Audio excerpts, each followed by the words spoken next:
این منم. اومده بودم که واسه گاوسفندان علف بچینم که هوا خیلی گرم بود، خیلی گرم بود. اینقدر عرق کردم نگو. بعد این که علفا رو چیندم باید میکردمشون تو کیسه.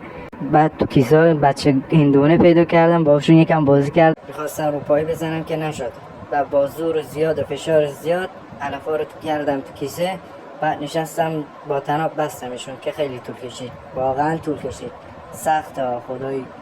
بعد این که در کیسه رو بستم رسید به مرحله بارگیری که کردم. موتور هی روشن نمیشد، روشن که شد یه خاموش شد. این از موتور گرازه ما، ولی خب که کار ما رو راه میندازه. وقتی که رسیدم خونه گاون منتظر من بود که واسه علف بریزم، همچنین بوزم. بعد رفتم دیدم غذاشون تموم شده.